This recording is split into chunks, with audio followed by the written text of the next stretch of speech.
All right. Well, welcome to the inaugural uh, edition of the Cross Country Reviews, where the three of us who happen to live across the United States are have decided to start up a movie review show here on YouTube.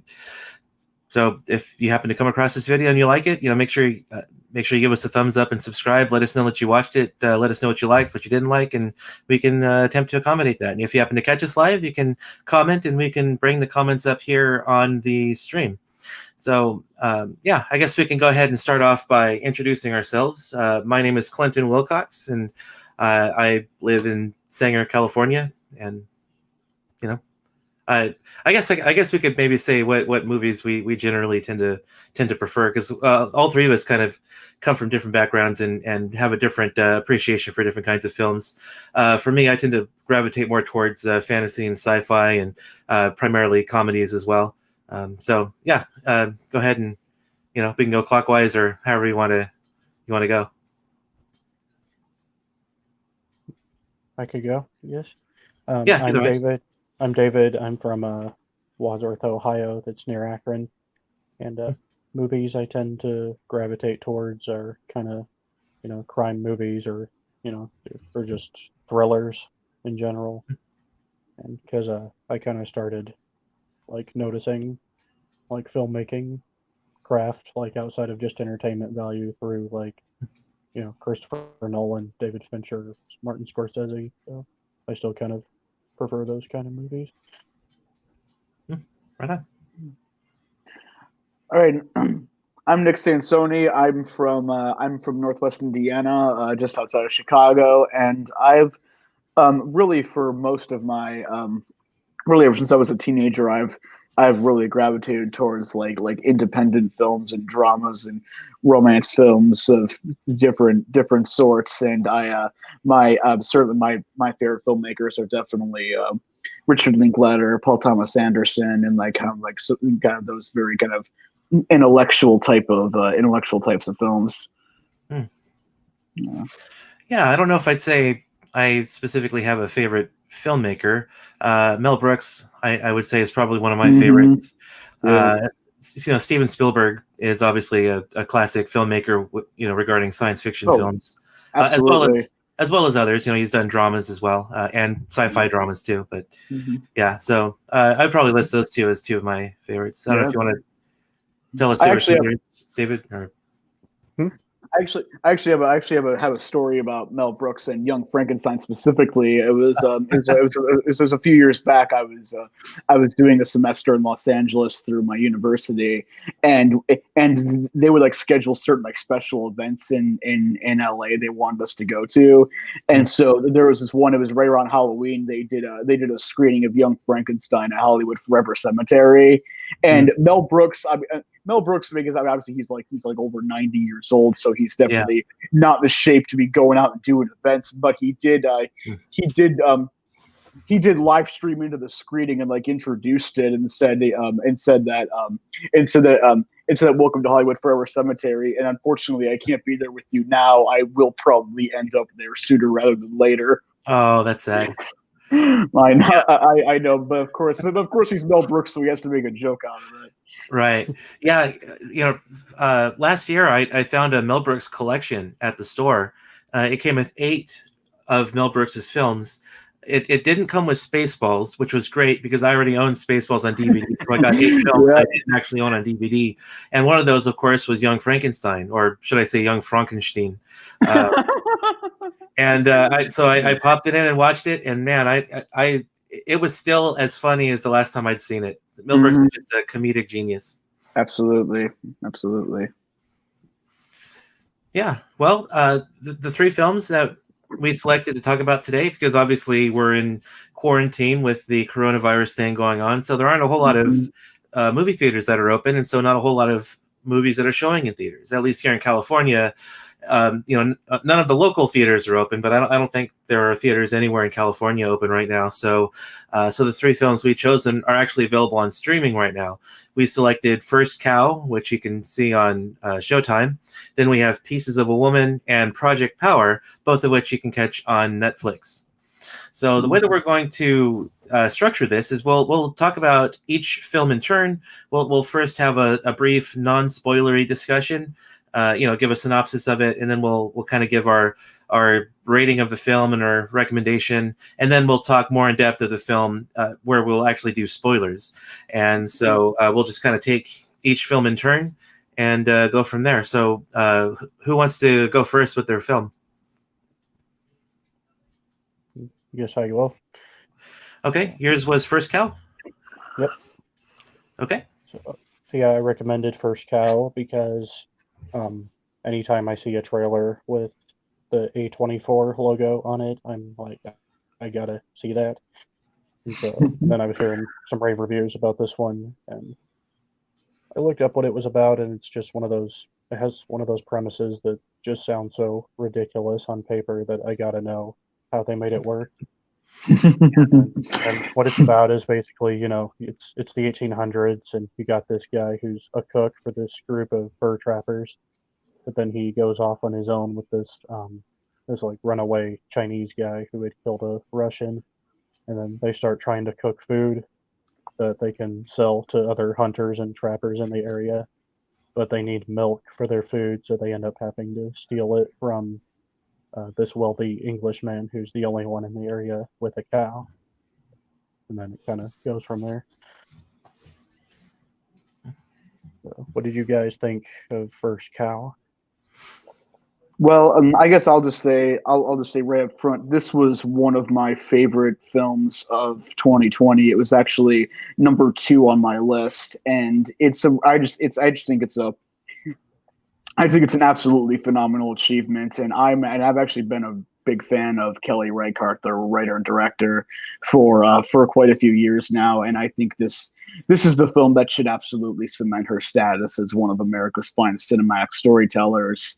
And the thing that I really loved I loved everything about this film, but the thing that really got me is just how it's kind of packaged as this historical, almost sort of heist movie in terms of them basically stealing the milk from this cow in order to sell their baked goods. But what it really is a really beautiful story of friendship between these two frontiersmen, these two outsiders in this country who basically don't really have anybody, but they find each other. And you really and Kelly Reichardt deliberately structures this film so that you really grow to care about these guys and love these guys and really care about their friendship, so that when they do end up being put in danger, then what ends up, well, and we can talk more about this later, but the third act of this movie is one of the most intense third act sequences I've seen in a long time, and you really and it's just really it's really well and something I wrote about this too is that Reichardt doesn't rely at all on shallow suspense to hook her viewers, but she relies on the viewer's connection with these two men to really drive the suspense. So you're really you don't want to see them get hurt. And no, I just really think it's a really beautiful film. It's a really great testament to the power of empathy and filmmaking and acting to make simple character studies powerful and unforgettable cinematic experiences. And so, yeah, I can't recommend this film highly enough. Yeah, now here's where I know that I'm going to come off as really uncultured, probably. I'm the only one of 3 of us who suggested seeing an action film, and so First Cow was very, very well made. Great looking movie, well acted, but it's very, very slow.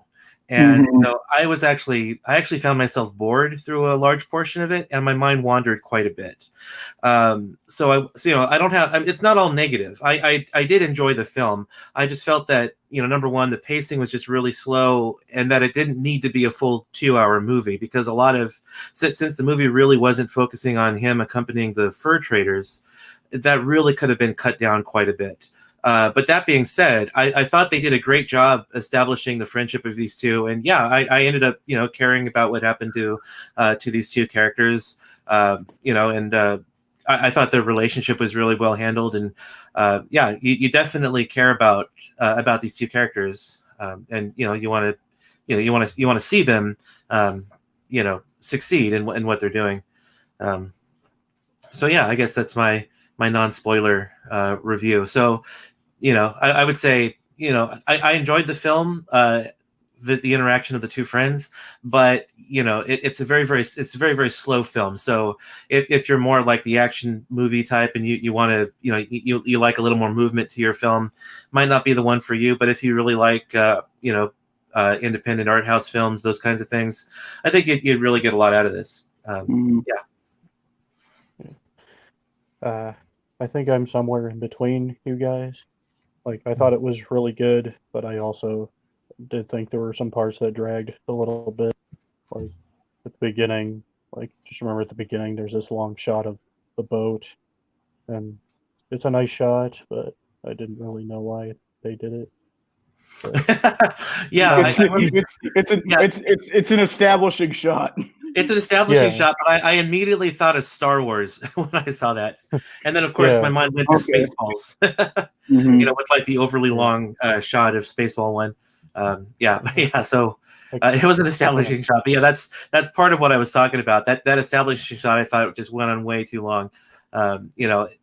So, because they did it in Star Wars because they were trying to establish the conflict between the rebels and the Empire and how menacing, the Imperial Star Destroyer was. I'm not sure what the point was in this film of having such a long shot of the ship. I guess maybe just to give you a sense of the scope of the size of the ship. But other than that, I'm not sure. I think it. I mean, more so than you guys. Kelly Reichardt is a filmmaker I followed for a while, and a lot of her a lot of her pacing in all of her films is very slow and deliberate. And I think that, at least for me, that shot was to the length of that shot, I think, was to give you a sense of this is you're in for a very slow, deliberate film. And I think it's just kind of like that whole kind of trying to get you settled in. And obviously I have more thoughts on the whole opening sequence that we can talk about later, but. Okay. For me, it kind of brought to mind 2001: A Space Odyssey, with the really long shots of the spaceships and the satellites and whatnot, and the music. Yeah. But I did like this movie. Sorry. What I liked about it was the message I kind of got was that as long as you know how to use what limited resources you got, you can make a living doing what you love. These guys are literally living off, the land and the clothes off their back, but they find a way to make a living doing things that they love doing. And not everything they do was ethical, but you got to break some eggs to make an omelet, I guess. So that's what I got out of it. But okay, found kind of inspiring. And that's one of the one of the things that I'm expecting to get out of doing these movie reviews with you guys is to not only to see films that I wouldn't ordinarily see, but also to hear from you guys what you get out of these films, because it might help me appreciate them a lot more after I see them, to reflect back on them and hear your guys' opinions on them. So yeah. So should we go into ratings? Okay. You want to give yours first, David, since this was your film? Yep. Yeah. I gave it a 4 out of 5. Yeah. I gave it 5 out of 5. Okay. Are you wanting to do stars? Because I was thinking more of like a letter grade kind of rating. Oh, okay. Well, I mean, we're both on letter. I know we both rate movies on Letterboxd, so we just kind of go, and obviously the star system is built in there. So yeah, I don't really know how to do those. Okay, so or Stuckman does that. I don't know. Yeah. Okay. So I guess I would probably give it. Yeah. See, I'm not very comfortable with the star rating because I always tend to overthink it. So if you're okay with the letter grade, I'll give mine in letter grades. Yeah, man. Whatever. Okay. I was thinking I'd probably give this a solid B+. Okay. The like I said, the friendship was enjoyable and well established. The movie was well acted and it looks great, but it's just the pacing is really slow, which I thought dragged it down, and it caused my mind to wander quite a bit. So if it would have just been a faster, just not necessarily faster paced, but just like cut out a lot of the extraneous stuff, I thought I would have enjoyed the film better. So I would just say a solid B plus from me. Okay. So. Mm-hmm. Okay, do you want to go to spoilers? Or? Yeah, we can move into spoiler discussion here. Okay. Yeah. So I guess first I'll just kind of first thing I want to say too, and this is something that for those who aren't as familiar with Kelly Reichardt's filmography, like a lot of all of her films, really ever since Old Joy, from from back 2006, I believe that came, are about like just these very humanist dramas set in like the American West, primarily Montana and Oregon. And this is actually, I think this is the second film. I might be wrong about this, but this is the second film that she's made set in the Oregon Trail days. I loved how she basically opens this movie with like this woman out walking her dog and coming across these fossils, these fossilized skeletons, these two fossilized skeletons that she is basically that she basically digs up. And like when I saw, and again, a lot of people would not notice this, especially if they're not familiar with her. But I really found that as being like that woman that you see in present day as being as like representing the filmmaker, like digging up these stories from this old time, and then it kind of takes you into this basically this story that she's dug up, and yeah. And again, not something that many viewers will pick up, and I immediately picked up on it. Yeah, like I said, the movie was real slow, and my mind tended to wander. And so I remember seeing at the beginning the woman digging up the bones. I didn't catch this at first, but I went back on Wikipedia because I wanted to kind of make sure I didn't miss something important regarding the plot and everything. And at the end, because now that we're in spoiler territory, the two friends, are they were basically stealing milk from this cow, and they were ended up it's a little bit convoluted, but they ended up selling a pastry that they made from the stolen milk to the person that they stole the milk from. He eventually finds out about their plot and ends up hunting them down. One friend suffers a serious wound. What's that? Clafouti. Whatever that is. Yeah, I'm not sure what that is, but it's some kind of pastry or something. But so one of the friends suffers a fairly serious injury, and they both end up kind of laying on the ground there at the end. And I think what she was trying to imply there was that both of the men actually ended up dying because of the person who was hunting them at the time, because they were laying in the same position as the bones at the very beginning of the film. And so I think that was kind of a callback to that opening scene. Oh, it absolutely was, and I also think that was a really beautiful choice on her part to kind of end it with them two laying there. That because you could pretty much, you could put two and two together from the beginning and the end that was how that they ended up getting killed, but she doesn't end it with that. She ends it with basically us seeing them still alive, still together, and I feel like that really solidifies that what this movie is really about is about their friendship. It's about that. It's not about how they died. It's about what they did when they lived. Right. Yeah. Because the one friend could have abandoned the other because of his injuries, but he ended up sticking around with him because their friendship had grown so strong. Reminded me of a John Steinbeck story almost. Oh yeah, no, I definitely think Reichardt. I mean, I definitely think many of her films are influenced by Steinbeck. Yeah. Why do you think the decision not to show the murder, just have them lie there, and then the girl from Arrested Development finds them at the beginning? Oh, she's from Arrested Development? Yeah, it was maybe. I had not seen her in anything, so that's I do not watch Arrested Development, so Okay.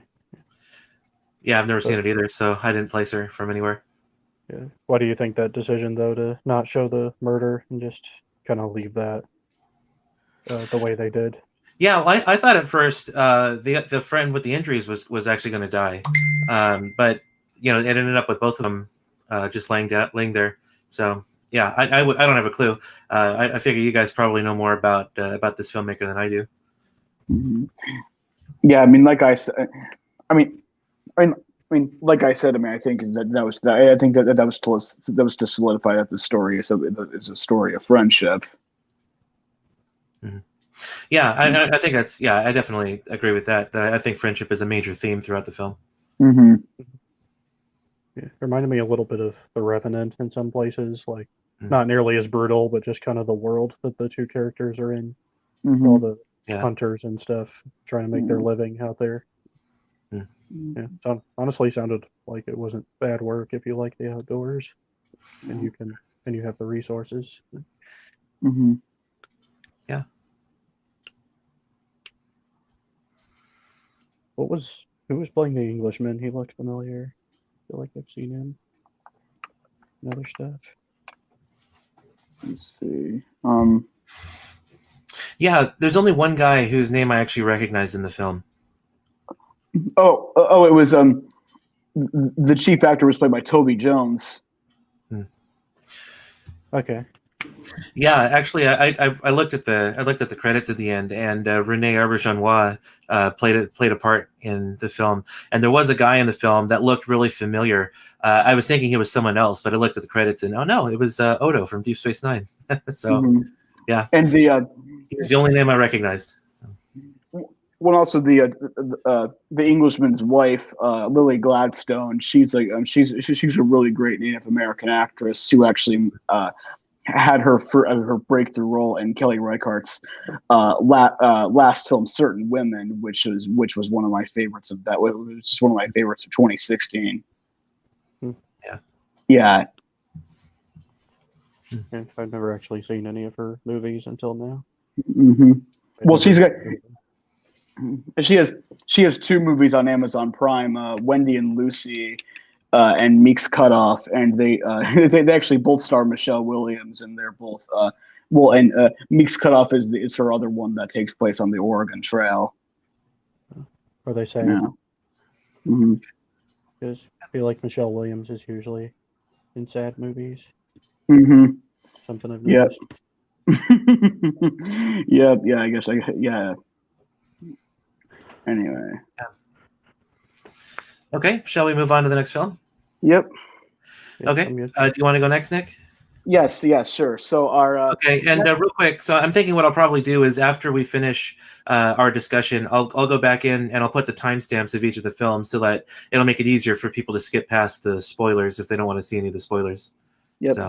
Sounds good. Okay. Right.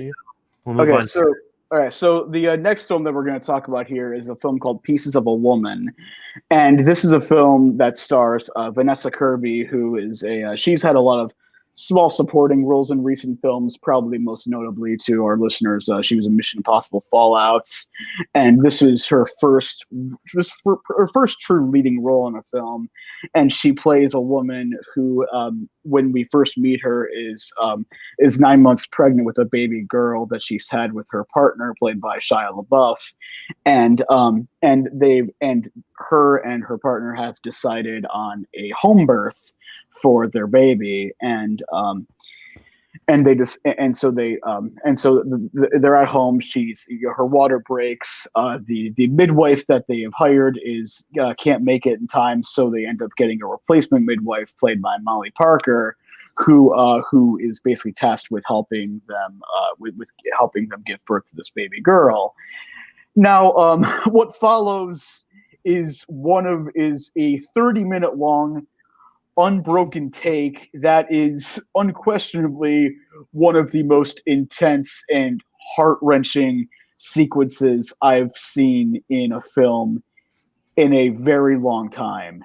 And this is all within the first 30 minutes of the movie, and this is not a spoiler, but what ends up happening is they give birth to this baby girl, and then the baby girl dies, and this, like, so this is all within the first 30 minutes of the movie. So then what basically follows this sequence with this first act sequence is basically a film about her going through this grieving process and seeing how this tragedy has affected everything from, you know, how she's treated at her job to how, like, the emotions that she gets when she goes to the mall and sees young girls, and we see how this affects her relationship with her partner, and how this affects the relationship with her mother, played by Ellen Burstyn. And meanwhile, like, the replacement midwife who oversaw this home birth is been vilified by much of the local society, and they have basically sued her for negligence in this, and a lot of this film is leading up to this trial. And what basically the main theme of this film, the overarching theme, is grief, and basically her, like I said, going through this grieving process and it affecting every area of her life. Mm-hmm. And now, like, from everything I've just described, people listening to this will probably say that it sounds very depressing, and you would certainly not be wrong. This is a very sad, depressing film about grief, and specifically grieving over the loss of a child.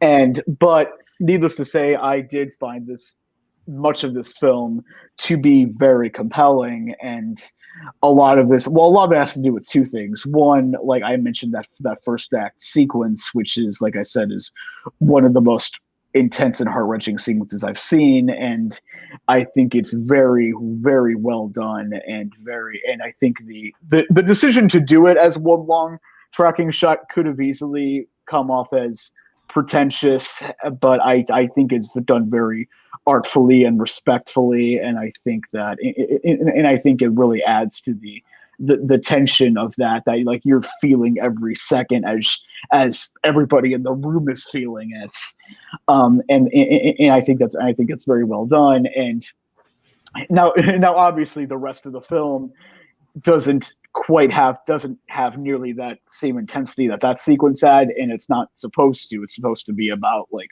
what happens after this. But I still found the rest of the film to be very compelling as well, and I think most of that has to do with Vanessa Kirby's performance as the main character. And she is truly outstanding in this film, and I think that she really embodies the grief in a very understated and very beautiful and real way. And I mean, she's been getting a lot of Oscar buzz for this, and deservedly so. I think she's just fantastic, and I think this film is going to lead to a lot of great opportunities for her as well. I think the supporting performances, particularly Shia LaBeouf as her partner and Ellen Burstyn as her mother, I think they're great as well. They have their own moments. Particularly Ellen Burstyn has a moment where she's telling Vanessa Kirby about her own childhood that I think was very, very well done. And yeah, overall, I mean, this is definitely not an easy watch, but I will say one other thing too. The film's writer and director are a husband and wife duo, and supposedly this film is actually based on their own experience losing their baby after a birth. And so this film is very much an autobiographical tale, and I think that does come off in a lot of ways because of how real and specific it feels. So yes, this is definitely not an easy watch, but this is still one I would recommend, especially for Vanessa Kirby's performance, which I think is one of the best I've seen all year. Yeah, I hear that the alternate name for this film is going to be Midwife Crisis. Okay. Oh man, that's Sorry, I make Sorry. bad puns from every now and then. Okay. Yeah, well, I mean, Nick already said pretty much all there needs to say, so I'll just kind of give my personal thoughts on the film. And I actually kind of had an opposite problem from First Cow, where I found myself very much invested in the story, but I didn't really connect with the characters very well. Starting with the opening unbroken shot for half an hour, I definitely noticed that's what was going on, and that's sort of a filmmaking gimmick that's become popular. And once the scene was over, I looked and that was 30 minutes has gone by. So and there's an upside and a downside to that. The upside is that like you said, Vanessa Kirby, who is an actress I'm unfamiliar with, she looked familiar, so I think I've probably seen her in other stuff, but I didn't recognize her by name. She was phenomenal. Especially during that opening scene, she was the one who really carried it. Shia LaBeouf will always be what's his name? Witwicky from the Transformers films. I find it very, very difficult to take Shia LaBeouf seriously in anything that he does if he tries to do a serious part. And so I did not. And he spent the whole last decade trying to trying to distance himself from that, and and maybe that's not fair on my part, because unfortunately, you can't always help getting typecast in Hollywood. But I take it very. It's difficult for me to take him seriously in a serious role. But another downside to the Unbroken Take is that it's a lot of work, and you have to practice it multiple times. And there were 2 or 3 times in which I could actually tell the actors actually flubbed their lines, that they actually had to repeat themselves because they couldn't get their line out. I don't know if they just couldn't do another take, or if they left it in there because they thought, well, maybe it'll add some realism to the scene. But it's a high stress situation, so they might feel the need to repeat themselves. Right. So yeah, I mean, so I can forgive it for that, because maybe they just felt, well, that'll add a little bit of realism to the stress of the scene if they don't do their if they don't read their lines as perfectly as they could if it was multiple shots and takes and things like that. But Vanessa Kirby did great, and I found it very difficult to connect to the characters. I definitely empathized with Vanessa Kirby's character because of the depression that she went through after everything happened. But I just found Shia LaBeouf's character so unlikable that even though I empathized with their situation, I didn't find myself very much rooting for him or hoping things worked out for him, just because of how unlikable he was. And it wasn't exactly made very clear of why they were suing the midwife, because it seemed like the midwife was trying to do everything she could to save the child. So it wasn't until the actual trial itself, when they talked through everything, that it kind of became a little bit more clear why they were suing her. But so I thought they could have done better to because that just kind of came out of the blue. There wasn't really anything leading up to that. And so for the most part, I found the film itself enjoyable. I just found it very difficult to connect to the characters, just because of certain things that happened. But in Vanessa Kirby's case, she was going through a deep depression, so okay. But then her husband, should have been sympathetic as well, but he just came across as more, I don't know what the word is, I don't know. This is probably a good word for it, but I just didn't really care much for his character. So those are basically my thoughts on the film. All right. For me, this was probably a movie that I more appreciated than enjoyed.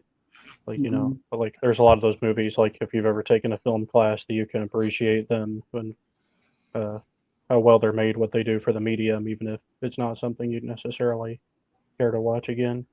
That's kind of where I am with this one. Like I thought it was really well done, and I was impressed with that long take of the pregnancy, especially like it's like 25 minutes, and then after it's over, then they show the title. I'm like, that was just the opening. What are we doing? Right. Like, And it's just like this this was all prologue, and now here's what this film is really about. Right. Yeah. And I love the performances. I could see Vanessa Kirby winning Best Actress at the Oscars this year. I think it's probably Shia LaBeouf's best performance to date that I've seen, and Ellen Burstyn's really good too. For me, her best is still Requiem for a Dream, but this one, yeah, she was really good too. I think she's going to be nominated, and that little speech she gives about her childhood is probably going to be the clip they play at the Oscars. I felt the exact same way. And yeah, and oh, I'm sorry. Go ahead. I just appreciated how raw it was. It didn't try to make it really like overly like melodramatic, overly Hollywood or anything. It all felt very real to me, and I can kind of see what you were saying, Quentin, with that the lawsuit kind of seemed to come out of nowhere. But on the other hand, I do know that sort of thing does happen, where even if the doctor did all they could, it is very common for grieving parent to try to blame them. And I was just kind of feeling that it was more assumed that you would know that rather than explaining it, I guess. But yeah, because I don't have kids, so yeah. But I will say that I didn't actually tear up or found the movie too sad, and I think that was because I felt Netflix was being a little overly manipulative with its advertisements, because you go to a film and it gives you like certain keywords about the film, and one of the keywords was tearjerker. And so I'm thinking, okay, they're going to try to manipulate me into shedding a tear, and I think that kind of primed me to not be too sad when the movie happened, because it was definitely a sad story. It wasn't a very happy story, but I think the tearjerker keyword kind of primed me not to find it too sad. So I thought that was kind of kind of a detriment to the film, rather than just calling it a drama and letting it speak for itself. Try to ignore marketing as much as possible. I say try to go in as cold as possible. Yeah, absolutely. I actually didn't even know that the baby was going to die, because the Netflix description was kind of vague. I thought it was going to be more like she has the baby, and then she's dealing with postpartum depression or something like that.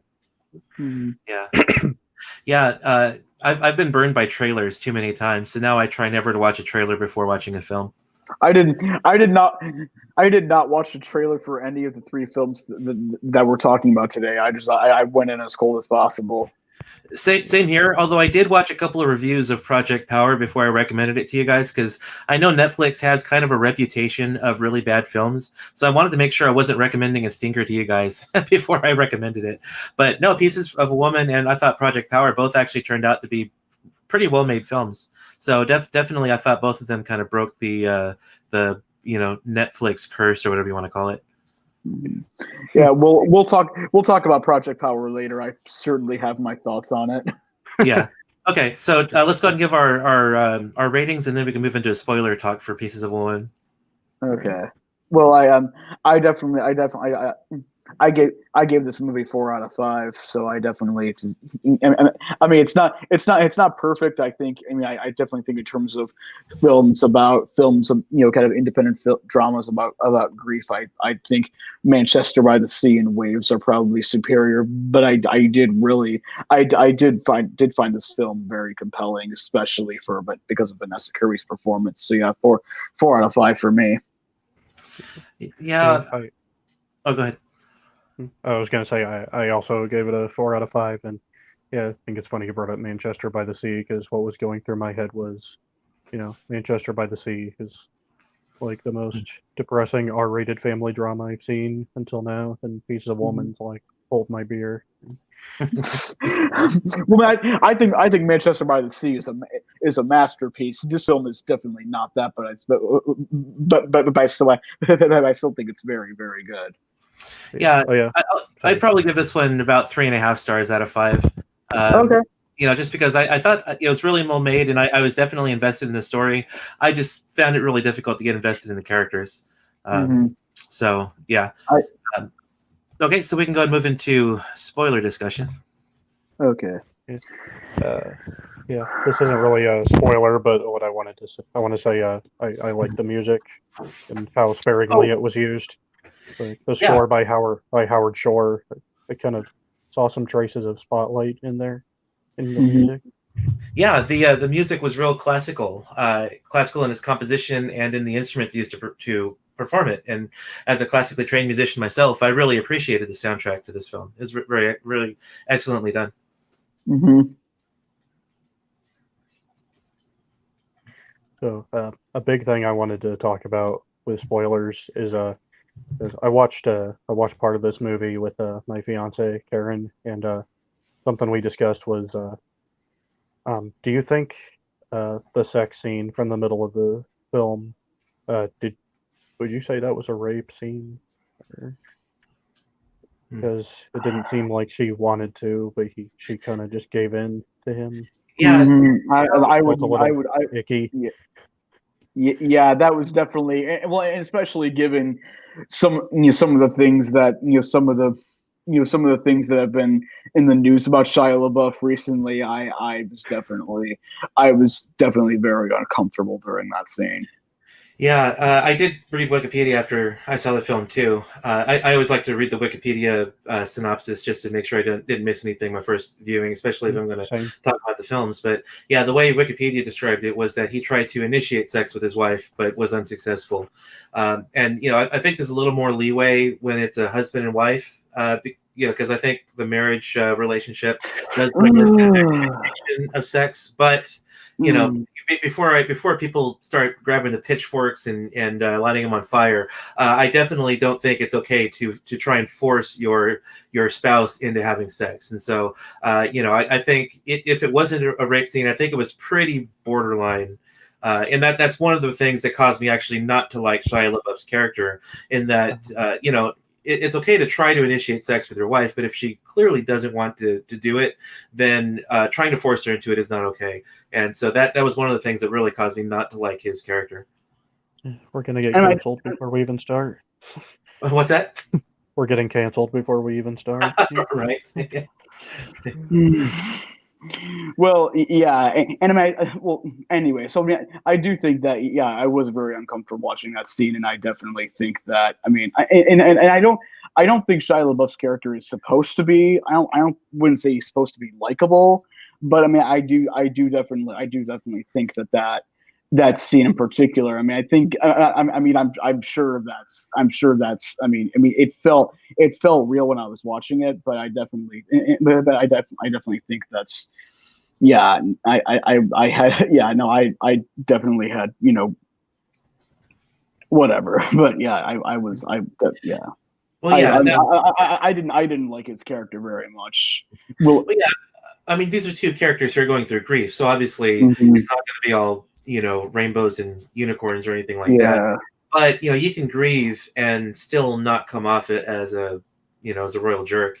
Not only mhm, did he try to force his wife into having sex with him, but he also cheated on his wife. mhm, I definitely. think she was their cousin. I think is what she said. She was, the woman who was the prosecuting attorney against the midwife. And Mhm, she cheated too because she ended up kissing another guy, but he Hmm. ended up having sex with another woman. And so that again, if your wife is becoming emotionally distant, as you would kind of expect in this situation because of the depression she was going through, he should have. I felt he should have been a better husband to her. Uh, oh, absolutely. and so that's why I ended up not liking him Yeah, because and and it's a that's film, so you really need likable characters, even if it might be realistic that this might happen to some people. If it's gonna, it makes your characters unlikable, and obviously they can do whatever they want with their characters; it's their film. But this is just kind of how I feel. I could not connect with what he was going through because of the way that he was treating his wife.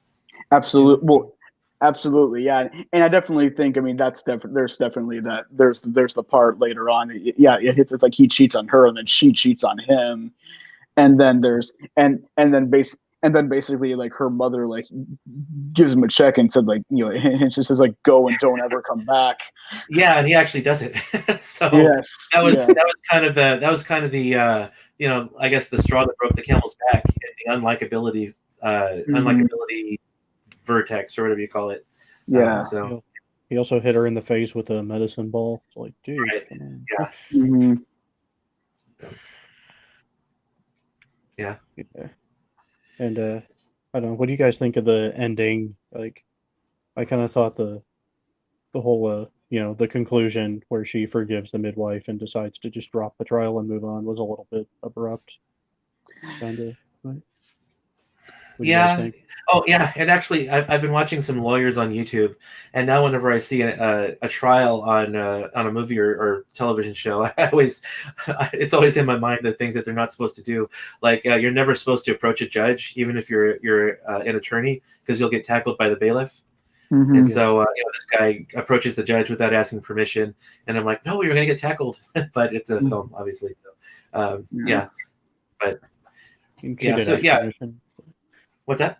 I mean, she did ask permission, but yeah. She asked permission, but then the attorney approached the judge without asking him permission to approach him. Oh yeah. Which Okay. don't know for an attorney. But it's a film, so it can't do everything exactly true to life. So. Mhm. Yeah, exactly. Well, I mean, I do think. I mean, I understand what you're saying that like it was abrupt, but I think, but I think that in many ways, I mean, it was intentional, and I do think it was that kind of like that whole thing about like, yeah, I mean, a lot of this movie, at least in her mind, was building up to this moment, and then all of a sudden she's there, and you saw her hesitating when she was being when she was being cross-examined, and then she goes and finally gets the pictures he was taking developed, and then sees in the picture, sees in the picture what happened, and then goes and basically and then goes and tells the truth in the stand, forgives the midwife, and then that's kind of like it's once she saw that, once she was up there and she had seen that picture, she was finally able to accept what happened and moved on. Yeah. Yeah.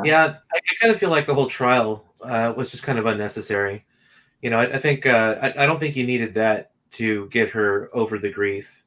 I don't know. Mm-hmm. But her mom was kind of a meddling character, and she was another character I didn't like because of how meddling she is. She reminds me of some people I know. So I especially going behind her own daughter's back to try and manipulate her husband into doing her bidding, essentially. The mother was just another unlikable character. But yeah, I think if they would have just kind of dropped the whole suing storyline and just kind of made it about her journey through her grief, I think it could have been a lot more impactful of a story. I can understand that.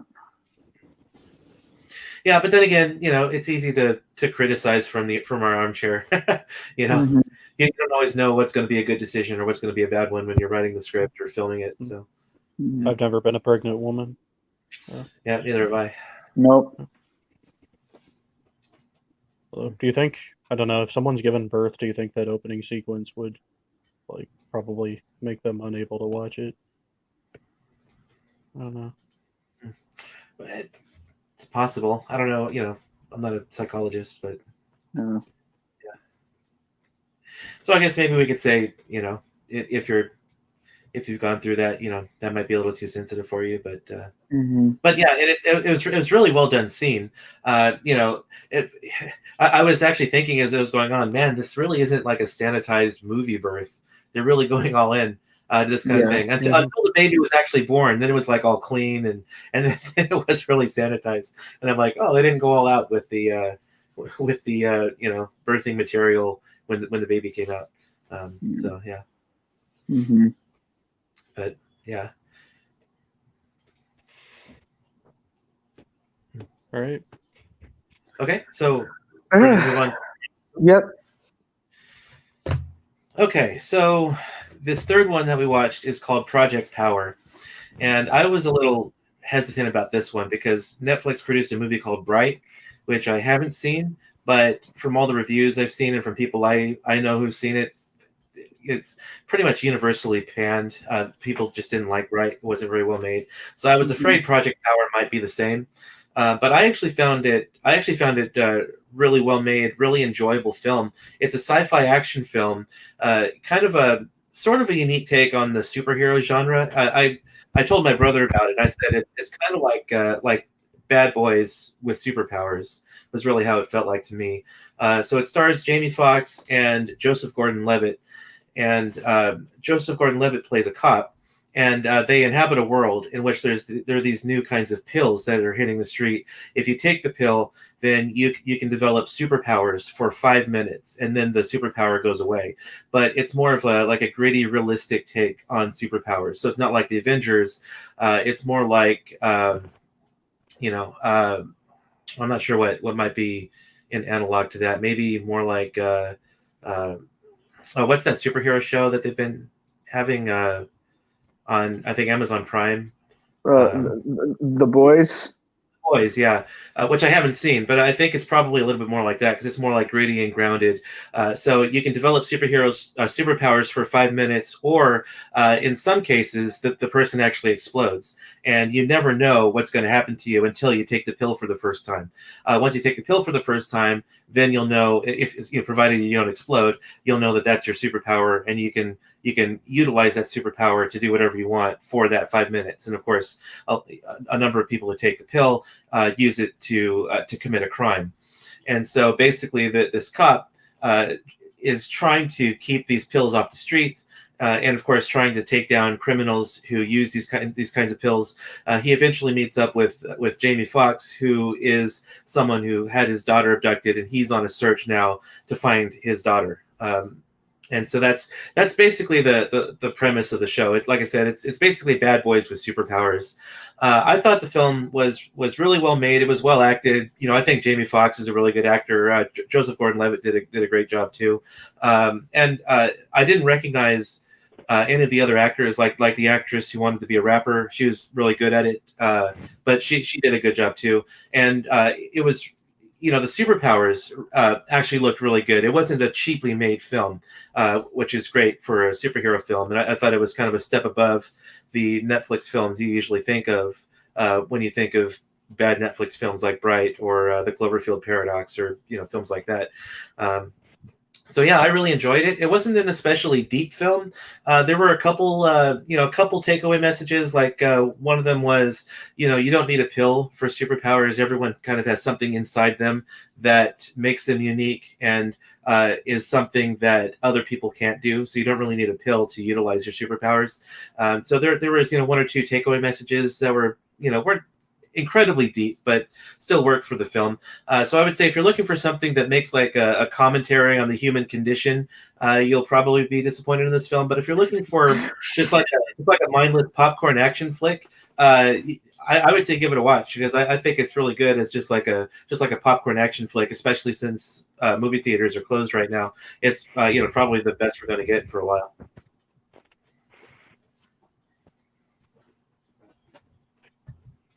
All right, guess I'll say what I thought of it. I didn't think it was a great movie, but there were definitely things I enjoyed in it. Like I like the characters. I enjoy them for what they are. I like Jamie Foxx and his interactions with the girl. And I think Joseph Gordon-Levitt was a funny character in the movie, and especially the scene where he shows up at the girl's mom's house and acts like he got out of the shower. They're like, you're not really married to her. Like, what do you think that? Are you racist or something? Like, and but I guess if I had like flaws with it, it'd be like, I don't know. I mean, I wasn't expecting it to be like deep or anything like that, but like I kind of wish they had gone like even further with the concept. Like, you take a pill and you could get any random superpower. Like, just imagine the possibilities of that. But Yeah. like, the range of powers that they showed was kind of limited. But it just felt like they had an opportunity to go like really over the top, like just do something really crazy and awesome. But then it felt kind of restrained in a lot of those areas where I wish it had gone further, personally. Yeah. That's and this isn't necessarily a flaw with the filmmaking. It's just a personal preference thing. It does that thing where a really awesome scene happens, but then it was in one of the characters' head, like where she raps and disses the teacher, but then she didn't really do that. Like, I don't know. It's not a objectively bad thing. It's just a thing that always bothers me when that happens in a movie.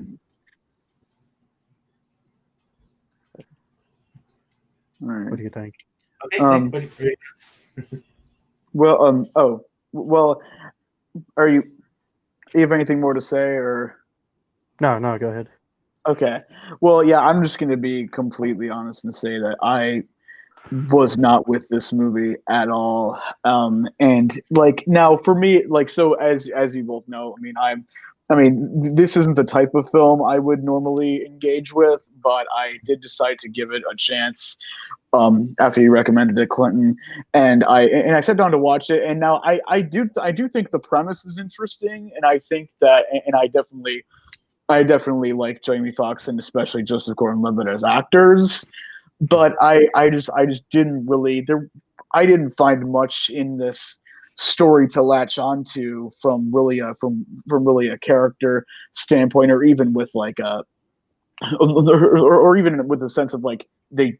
I mean, I was hoping that when I heard about this premise, I was hoping like, okay, you could do some interesting things with this, and I don't really think the filmmakers did. I think in fact they took this premise and played it in the absolute safest and most predictable way.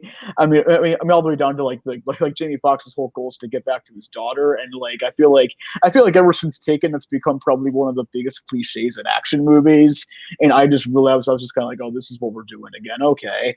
And and I just didn't really I thought, I didn't really, yeah, like I said, I just didn't really didn't really feel like a whole lot of risk taking here, and I felt like they could have used, also like given the New Orleans setting and given the diversity of the cast, they could have tried to make an interesting point about what life is like in this particular area of the country, and after Katrina and stuff like that. And they didn't really they touched on some of that, but they didn't really, but they were just kind of acknowledged it, but then didn't really do anything with it. And it's like I felt like that could have, that could have been more interesting than anything that actually happened in this film. And I really did like the girl, the actress who played the girl. I definitely think she has a good future. I think she has a really promising future ahead of her, and she does hold her own with Fox and Gordon Levitt. But I just didn't like. I hope when she does stuff in the future, she has more interesting and well written characters to play. And well, on top of that, I really didn't feel like the action sequences were very well directed at all. And I know Henry Joost and Ariel Schulman have.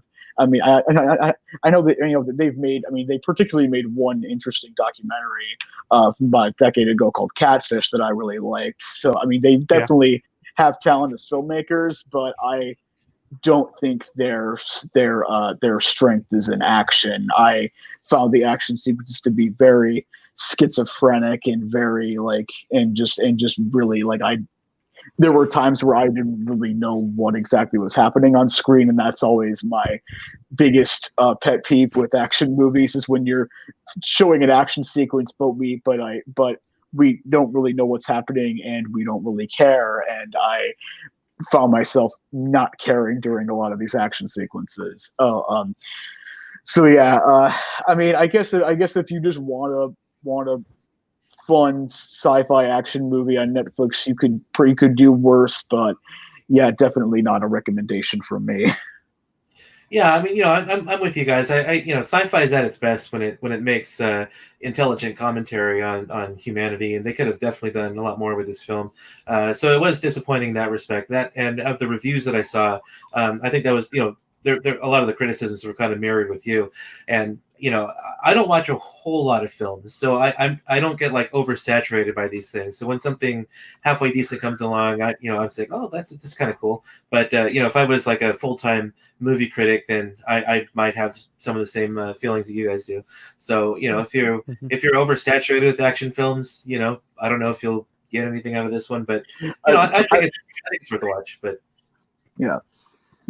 Yeah, I watched 174 movies last year, so I definitely, I can Yeah.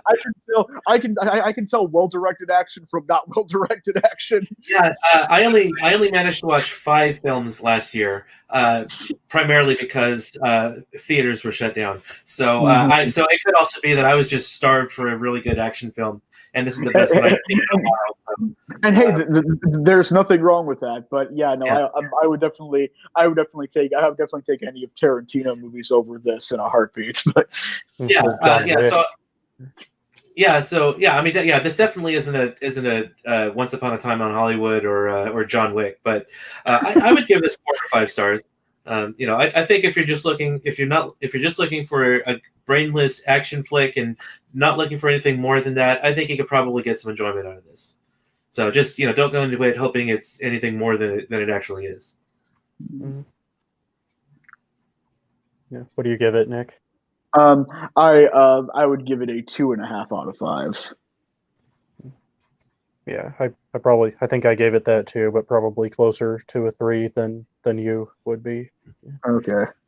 Yeah, so no, I am definitely the elitist snob of this group. So That's okay. I'm an elitist snob when it comes to music. So if we were doing music reviews, I'd have a much higher standard than movie reviews. So yeah, yeah, no, and I'm the opposite. I'm just like, look, I'm good. I'm good with Taylor Swift and The Weeknd and Billie Eilish. So yeah. There's only one Weekend song I've ever heard that I actually like. So is it Blinding Lights? no, Okay. I Feel It Coming, and that's Okay. only because he sounds kind of like Michael Jackson in that song. Okay, all right. So yeah, I never really cared for The Weeknd except for that one song. But then again, I don't care much for pop music anyway. So, Okay, all right. no, that's why I really enjoyed the soundtrack for Pieces of a Woman. It's because of how classical it was. Yes. So yeah. Yeah. Okay, so we can move into a spoiler discussion for Project Power. Although, really not a whole lot to spoil in this film.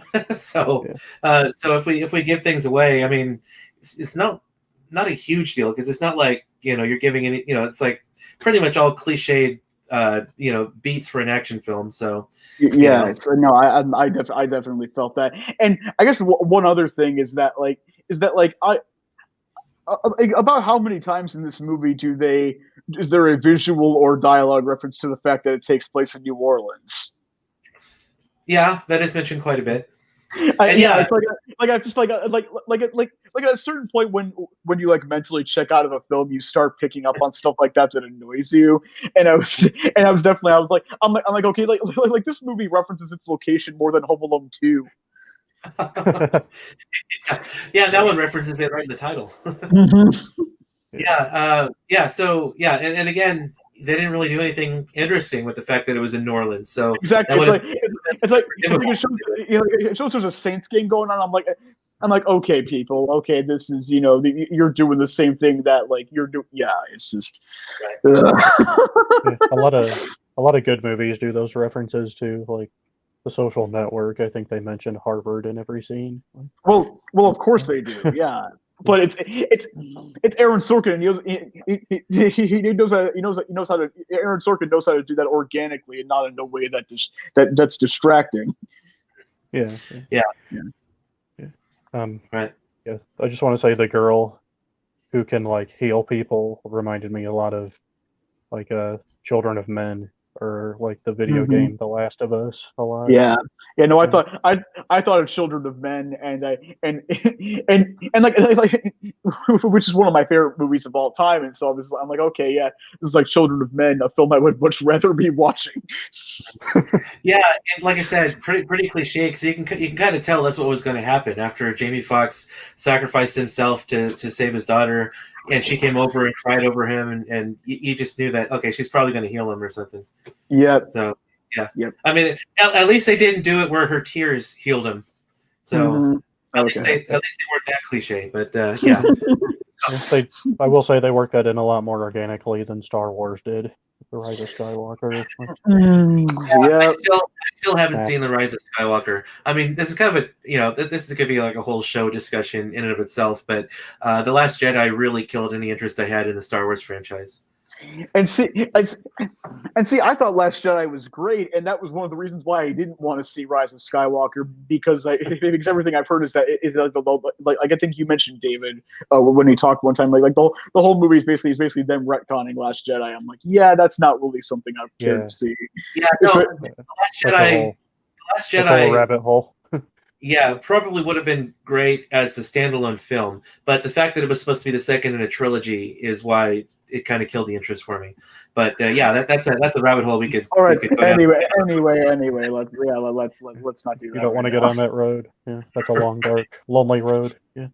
Well, I mean, there's not really much, I guess, to talk about Project Power, but yeah. So I feel like unless there's we have a good like diversity of interest Mhm. here. Like from what I can Mhm. tell, just from this, Yeah. like I think Nick, you tend more toward art movies, Clint, you're Mhm. more toward entertainment, and I'm kind of in the middle, like looking for yeah, value in both, kind yeah, of. I Yeah. like entertainment. If a movie is just entertaining and nothing more, I can still really enjoy it. But I do like movies that are more of an intellectual bent too, which is why I enjoy sci-fi because you have films like Arrival and 2001: A Space Odyssey, movies Mhm. that aren't action-packed, but not only tell an interesting story, but also is more than just entertainment, but is actually trying to investigate humanity and tell make a point that's more than just trying to entertain you for an hour and a half to 2 hours. So I like those Mhm. films too. But a film that's just entertaining, I can really enjoy, which is why I really enjoy comedies, like Spaceballs, which is a Ex- sci-fi which Yeah. kills two birds with one stone. So Yes, Spaceballs is intellectual. and no man, and Uh, I do want to clarify that like there are some light entertaining movies that I do really love. I mean I, I one of my favorite movies of this past year was Palm Springs, which is a romantic comedy, like a different takeoff on Groundhog Day. And I really oh, like that. I know it's not deep or significant, but I did find it very funny and very entertaining with some with some interesting existential nihilistic themes. how did it compare to Groundhog Day? I mean, it's definitely not the classic that is, but I think it's a it's it's a different take on that formula. Okay. Yeah, Yeah. The whole time loop kind of thing has kind of become a Hollywood gimmick too, because ever yeah, since Groundhog Day, there've been a number of time loop movies that have sprouted exactly. up too. Well, and Edge of the thing, Tomorrow, yeah. Edge of Tomorrow, like which I really Red like. I really Directed or enjoy. Um, whatever. so, so source code. If either of you have seen that, No. I've okay. heard of it. I I haven't think seen it. I think I think you'd really like that one, Clinton. That's like a sci-fi thriller. That's like yeah. It's like ground. It's definitely sort of Groundhog Day, but with some influences of like Memento and Inception in there too. And that's one that's just like a pure entertaining popcorn sci-fi thriller that I happen to think is very well done. And I also happen to think that was the last good movie Duncan Jones made. He made Moon and Source Code, and then nothing else that's good. I did see Okay. Moon. I like that one. Yeah, Yeah, and Tim Rockwell's yes, great. yeah. It, I love that too. And Source Code is definitely more of a popcorn movie than that was, but I think there's still some interesting stuff too. So yeah.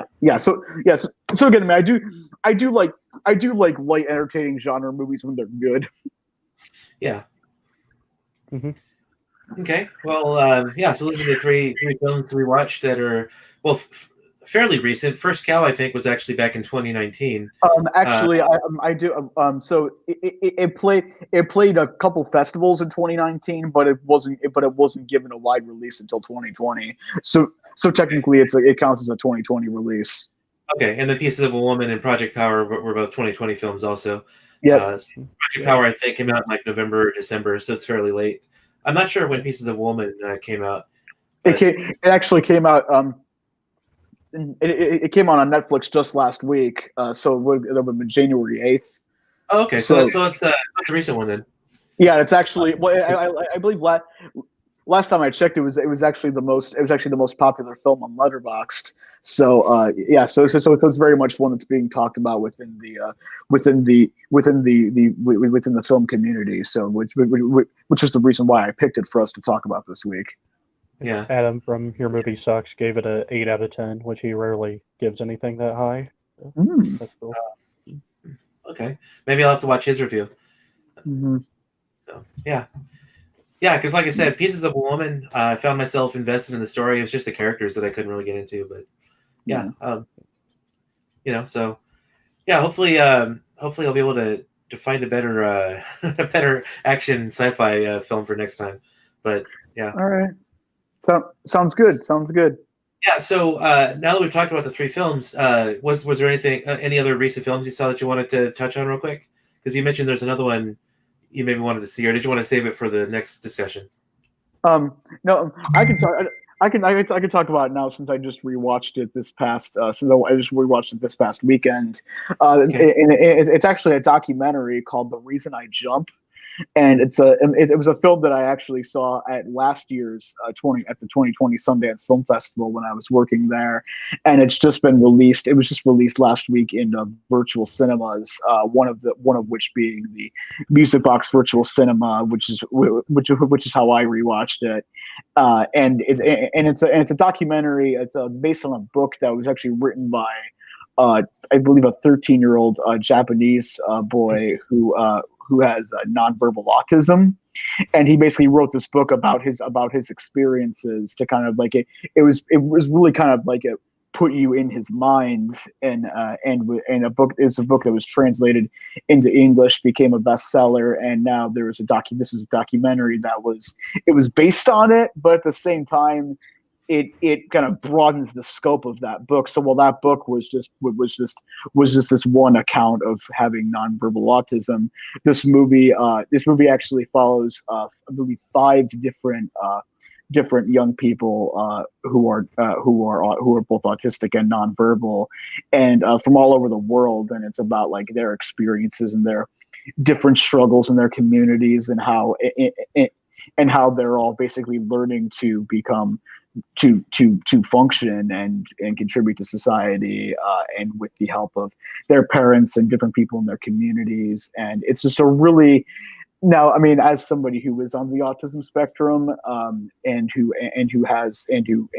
knows people who work with other people who are lower functioning, and even some who are nonverbal, I found this to be a really, really beautiful and compelling documentary. One that I think provides a much needed cinematic depiction of what it is like to be autistic and nonverbal, and how many of these people are very intelligent. They just don't have the ability to speak. And there's one scene in particular where this one young man is basically learning to talk with like a letter board, and it will like point to letters and like spell out whole sentences. And that scene, I mean, it's heartbreaking, but it's also, you realize how much intelligence is in this young man's mind that's not able to be appreciated. But now that we're having the technologies to allow to give these people a voice, that like there can be a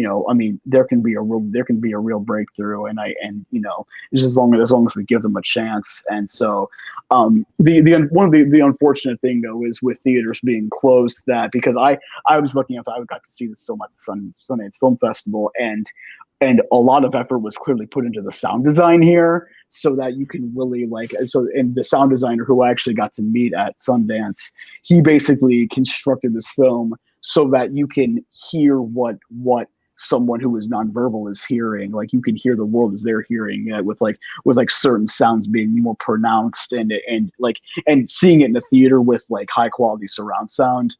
I mean, that was it was incredible. And while unfortunately people likely won't be able to have that experience right now, I'm very lucky that it is being released, and you can actually when we post this on YouTube, I'll put a link in the comments section. But you can watch this movie through the Music Box Theater Virtual Cinema, and the Music Box Theater is a art house theater in Chicago that has been closed due to the pandemic, and you can rent this movie for $12 through their virtual cinema, and part of the proceeds will go to benefit the theater during their closure. So you can support a great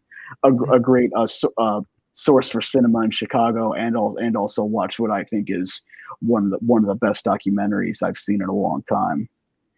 Oh, great! So what's it called again? It's called The Reason I Jump. Reason I Jump. Okay. Yes. Yeah, check it out if you're looking for a good documentary. Does it do a pretty good job of helping people kind of understand what autistic people go through? I mean, not necessarily because I mean, obviously, the reason they call it the autism spectrum is because it is a very wide spectrum. It definitely doesn't. It's definitely doesn't represent the experiences of all people with autism. But I do think for people who are autistic and nonverbal, I think it does a really remarkable job of allowing people to understand what that experience is like, and especially in terms of the sound design, how there are sequences where you will hear where you will hear how this one person is hearing the world, and I think that's really eye opening and a really beautiful use of sound design. Great. Yeah. Any other films you want to touch on that we saw recently, or? I've watched Cobra Kai a few times. Oh, So was I've my heard- father. So was my father. My father loves the Karate Kid, and he said that this movie is just pure fan service for Karate Kid fans. Yeah, I have heard nothing but good things about Cobra Kai, based Mm. on probably dozens of reviews by reviewers and people I know. So it I seems feel to be like getting actually, pretty universally high marks. I feel like it's better than Karate Kid in a lot of ways because it takes like probably the first person you think of when you think 80s bully, Johnny from Karate Kid, and it actually makes him a more complex, sympathetic character. Yeah, well, they you can see a video on YouTube of how it's actually Daniel who's the bully in the Karate Kid, and Yeah, I I think think Cobra Kai actually kind of picks up on that idea and runs with that. From what I've heard, I haven't actually seen Cobra Kai yet, so I can't say from experience. But that's what I've heard about it. yeah, and Daniel kind of comes across as a jerk in some of the show too. So yeah, I feel like this Yeah, series may have been inspired by that video. it could be. Yeah, Or if you've yeah, seen if you've seen the show How I Met Your Mother, how Barney always roots for the bad guys in movies, and he thinks Johnny's the real Karate Kid. I feel like yeah, he'd like this series. yeah, yeah. Yeah, I mean, I've been watching. I finally managed to catch up on the second season of Lost in Space. The new one, the reboot. Yeah, yeah, it's very very well done. I mean, it's movie quality, a movie quality television show. So Yeah, what's it on? I'm sorry. Where do you watch it? Oh, it's on Netflix, Okay, yeah, and yeah, and they definitely had a story to tell because they're releasing the third season next, or actually this year, and it's going to be its last season. So they're not. It's not one of those shows that they're going to run into the ground as long as it's popular. They have a definite endpoint for it. that's good. Yeah, I am very very behind on TV shows. Yeah. Yeah, yeah. I don't watch a lot of television, so streaming sites is usually where I go to watch. Because actually, WandaVision just hit Disney Plus, I've heard. so I've been watching it. I'm in the middle of the second episode right now. It's okay. kind of weird. It's like they take the Marvel characters and put them in like a black and white 50s sitcom, complete with the laugh track. I'm not sure what they're going for here. Yeah, That's certainly an interesting idea. I don't know if I really have a lot of interest in it, but hey, if you do, go right ahead. Hmm. Yeah. All right. Alrighty. Well, so does that conclude our first installments? Yeah, I think so. Yeah, so we'll go ahead and I guess we could draw it to a close. If you come across this video and you saw these films, let us know in the comments what you thought about them. Absolutely. Subscribe if you want to engage in our discussions, see what we think about future films, and discuss them in the comments, those kinds of things, and hit the notification bell to make sure you stay up to date on when we produce new videos. And yeah, we hope to hope to have a good conversation with the YouTube community. So, Yep. go ahead. Oh, absolutely. Sounds great. Yes. And yes, for the three of us, I am Nick Sansoni with Clinton Wilcox and David Johnson, and we will see you We'll see you next time. Bye. Bye.